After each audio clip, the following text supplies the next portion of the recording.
술에 취해서 여자친구를 무차별로 폭행하고 또 트럭까지 몰고 돌진한 20대 남성 모습이 CCTV에 잡혔습니다. 주변 시민들의 도움으로 난동은 끝났지만 피해 여성은 지금 병원에서 치료를 받고 있는 그런 상황입니다. 취재기자 연결해서 자세한 내용 들어보겠습니다. 신지원 기자. 네, 사회부입니다. 네, 먼저 이제 영상을 좀 보면서 어떤 상황이었던 건지 설명부터 좀 들어볼까요?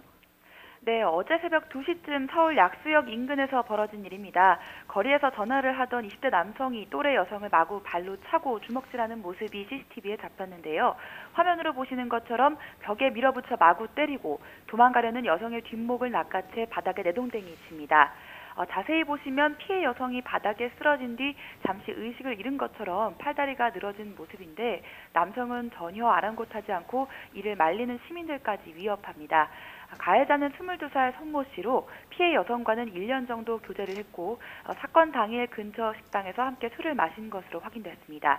폭행을 당한 여성은 치아 5개가 부러지거나 흔들릴 정도로 얼굴을 심하게 다쳐 병원은 치료를 받았습니다. 네, 정말 공부는 안 할 수 없는, 정말 주변에 도움이 없었다면 더 끔찍한 일이 일어나지 않았을까 이렇게 걱정이 되는 그런 상황인데 네. 자, 뒤에 보면은 트럭을 몰고 돌진하는 장면도 나오거든요. 자, 이거는 이 여성을 향해서 돌진을 한 겁니까?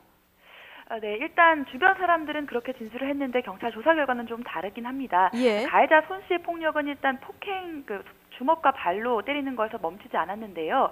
주변 시민들이 피해 여성을 보호하니까 1톤 트럭까지 몰고 나타났습니다. 당시 손 씨의 혈중 알코올 농도는 면허 취소 수치인 0.165%였습니다.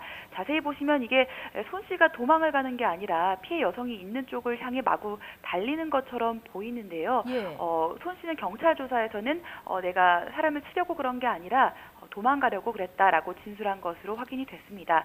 이 주변 시민들도 크게 다칠 뻔한 상황인데요.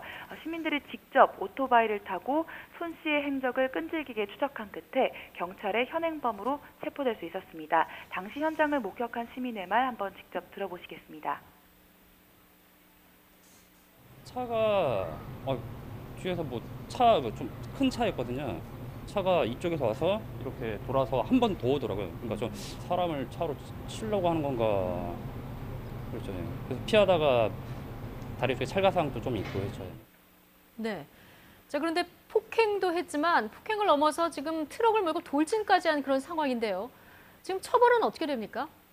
네, 일단 경찰은 오늘 오전 손 씨에 대한 구속영장을 신청했습니다. 예. 모두 5개 혐의가 적용됐는데요. 먼저 상해와 특수폭행, 음주운전 혐의가 있고 추가로 공용물건 손상과 공무집행 방해 혐의를 받고 있습니다.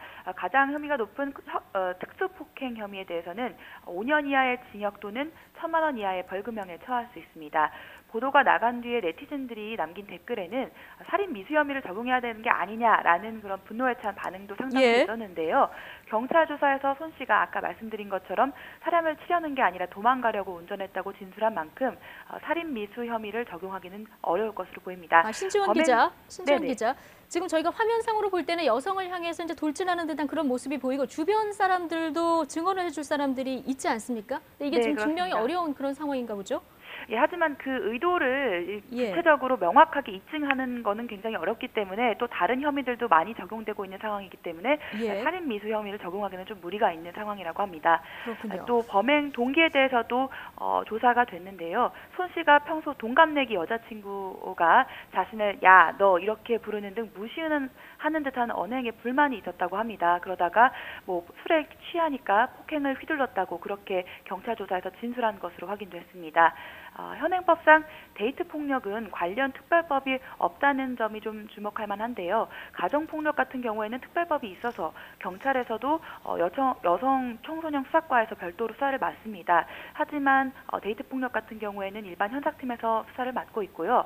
필요할 경우 경찰서에서 바로 이제 부부 관계일 경우 가해자한테 접근 금지를 임시 조치할 수도 있는데 결혼하지 않은 연인 관계에서는 이런 임시 조치는 사실상 어려운 상황입니다. 예, 자, 신지원 기자, 이런 데이트 폭력 뉴스 저희가 심심치 않게 전해드리게 되는데 반복되는 이유는 뭡니까? 네, 지난 1월에도 서울 논현동에서 일어난 데이트 폭력이 살인으로 이어진 끔찍한 사건이 있었죠. 연인 사이 데이트 폭력은 꾸준히 증가하는 추세입니다. 실제로 지난해 데이트 폭력으로 형사 입건된 경우는 8,300여 건에 이르렀는데요. 전년도보다 9% 가까이 늘어난 수치입니다. 앞서 경찰은 2010년부터 2015년까지 데이트 폭력으로 숨진 사람이 무려 290여 명에 이른다는 통계도 발표한 적이 있습니다. 정말 끔찍한 일인데 상대방을 내 마음대로 할 수 있다는 착각과 소유욕, 집착 등이 원인으로 이해되고 있습니다. 또 피해자의 인식도 매우 중요한데요. 평소에는 좋은 사람이라고 현실을 외면하거나 오히려 자신의 잘못을 찾으려는 태도는 문제를 더 심각하게 만들 수 있습니다. 지금까지 사회부에서 YTN 신지원입니다.